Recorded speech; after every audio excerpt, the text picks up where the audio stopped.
বাংলাদেশের জন্য নতুন এক দুঃসংবাদ এসেছে আন্তর্জাতিক মুদ্রা তহবিল বা আইএমএফ এর পক্ষ থেকে। অন্তর্বর্তী সরকারের হাতে আর ঋণের কিস্তি ছাড় করবে না সংস্থাটি। কিন্তু কেন হঠাৎ এমন সিদ্ধান্ত, কেনই বা অনিশ্চয়তায় পড়েছে ডলার সংকট মোকাবেলায় গৃহীত এই বৈদেশিক সহায়তা কর্মসূচি? বিস্তারিত জানাচ্ছেন শিহাব ইসলাম। শেখ হাসিনার আমলে আইএমএফ থেকে ঋণ সহায়তা চাওয়া হয়েছিল। 2023 সালের জানুয়ারিতে $470 কোটি ঋণ অনুমোদন করা হয় এবং পরবর্তী অন্তর্বর্তী সরকার এ ঋণ কর্মসূচি আরও $80 কোটি বাড়িয়ে $550 কোটি উন্নীত করে। ইতিমধ্যে 5টি কিস্তির মাধ্যমে প্রায় $360 কোটি ঋণ ছাড় করাও হয়েছে।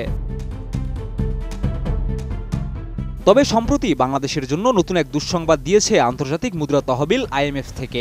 আগামী ডিসেম্বর বা জানুয়ারির প্রথমার্ধে $4.7 বিলিয়ন ঋণের 6টি কিস্তি ছাড় করার কথা থাকলেও ফেব্রুয়ারিতে জাতীয় সংসদ নির্বাচনের পর যে সরকার দায়িত্ব গ্রহণ করবে তারা আইএমএফের শর্ত পূরণ করবে কিনা সে নিশ্চয়তা না পাওয়ায় কিস্তির অর্থ ছাড় করতে রাজি হয়নি সংস্থাটি।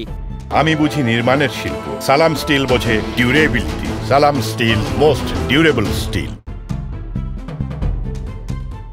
এ তথ্য জানিয়েছেন ওয়াশিংটনে অনুষ্ঠিত আইএমএফ ও বিশ্বব্যাংকের বার্ষিক সম্মেলনে অংশগ্রহণ করা বাংলাদেশের অর্থ উপদেষ্টা ডক্টর সালেউদ্দিন আহমেদ এবং বাংলাদেশ ব্যাংকের governor doctor Ahsan H Mansur.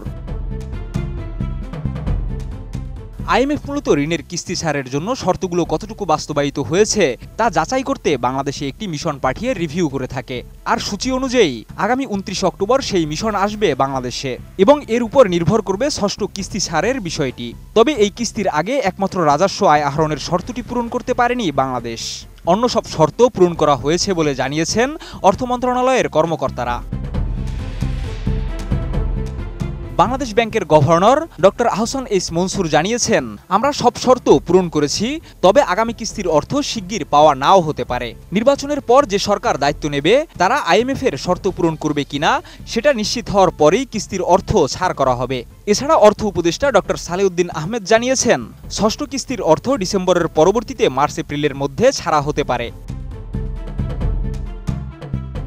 এদিকে কেন্দ্রীয় ব্যাংক সূত্র জানাচ্ছে, আইএমএফ থেকে $80 কোটি দেওয়া না হলেও দেশের বৈদেশিক মুদ্রার স্থিতিশীলতায় কোনো সমস্যা হবে না, কারণ রেমিটেন্স প্রবাহ ও রপ্তানি আয় ইতিবাচক অবস্থায় রয়েছে। একই সময় আমদানি ব্যয়ও নিয়ন্ত্রণে রয়েছে এবং বকেয়া ঋণ সিঙ্গেল ডিজিটে নেমে এসেছে। ফলে ডলারের চাপ নেই, দেশের রিজার্ভ বাড়ছে এবং বর্তমানে রিজার্ভ $3,214 কোটি পৌঁছেছে। শিহাব ইসলাম, ATN নিউজ।